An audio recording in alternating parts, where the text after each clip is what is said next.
Welcome to Stephen A's World. We're coming to you live from above the Heineken River Deck at Pier 17. Yeah. You know what time it is, right? Y'all know what time it is. It's time for you to get at me, where you send your messages and your mentions to my Twitter page at Stephen A. Smith to get at me. Little did you know I was going to get back at you. But here I am. Let's go. First one. Stephen A. Smith.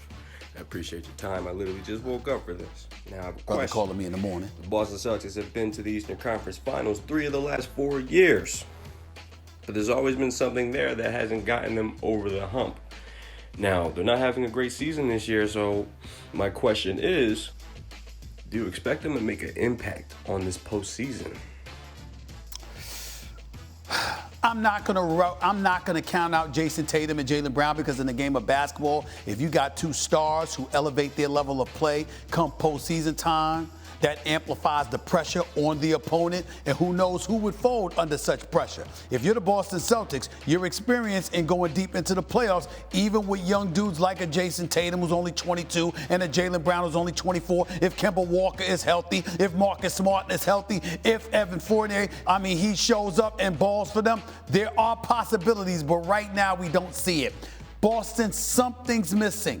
It's hard to put my finger on it, but I see them get to the second round probably, but in all likelihood, that's it. I think this year is about Brooklyn, Milwaukee, and Philadelphia.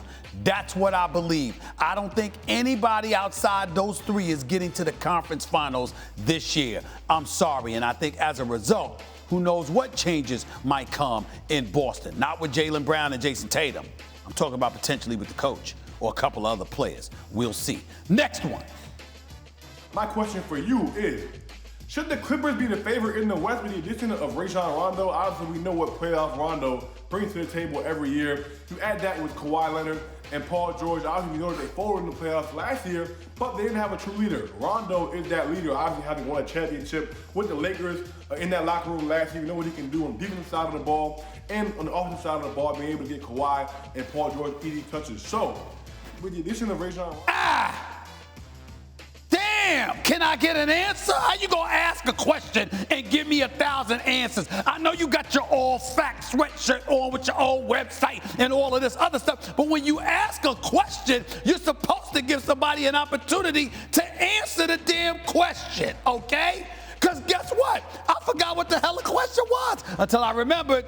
Should the Clippers be the favorites in the West? No, they shouldn't. You know why? Because they don't have LeBron James. That's why. Because they don't have Anthony Davis. That's why. Because they ain't the reigning defending NBA champions. That's why. Because they got bounced out in the semifinals of last year's playoffs to the Denver Nuggets after being up 3-1, knowing that LeBron James was waiting for them. That's why. So as far as I'm concerned, that doesn't make you the favorites. It might make you a contender. It might give you something to prove. It might elevate your level of urgency. So we'll see what they do during these playoffs. But in terms of labeling them the favorites, hell no. They ain't the favorites. Next one. Thanks, Steve. So I have 2 questions for you. First question is, who would you rather start a franchise with, Zion or LaMelo?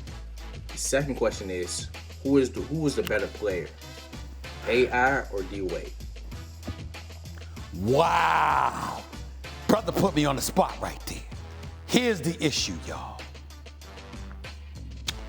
Zion is an unstoppable locomotive coming at you who is just dominant. As Rick Carlisle, the coach of the Mavs, says, almost Shaq-like in terms of brute force coming at you, even though he's only 6'6". So I would go with him at this particular moment in time, but I would tell you this. LaMelo is going to be an extraordinary point guard. The Charlotte Hornets won with that number 3 overall pick. I got to give love to my brother Michael Jordan, okay? I got to do that, and I got to tell you that I look at LaMelo Ball, and he's sensational. He's my rookie of the year until he went down. Even though I like that kid Halliburton out of San Francisco, out of Sacramento, that everybody's not been giving enough love to, and of course, Anthony Edwards in Minnesota. But Halliburton is coming. As for your second question, D Wade and AI. AI carried the championship on his back. AI was a stud. D-Wade never had that level of responsibility and did what Allen Iverson did. No, because when he won the chip, it was with Alonzo and Shaq and the crew, okay? And then he didn't win again until LeBron came on board. I get that. But D-Wade's basketball IQ was off the charts. We know what a prolific scorer he was, a finisher, great at crunch time, and he's got 3 chips. I love my brother AI. He's family. He's my little brother. Love him. We know how I feel about him. But I can't give him the edge over a brother with 3 chips. Thanks for watching ESPN on YouTube. For live streaming sports and premium content, subscribe to ESPN+.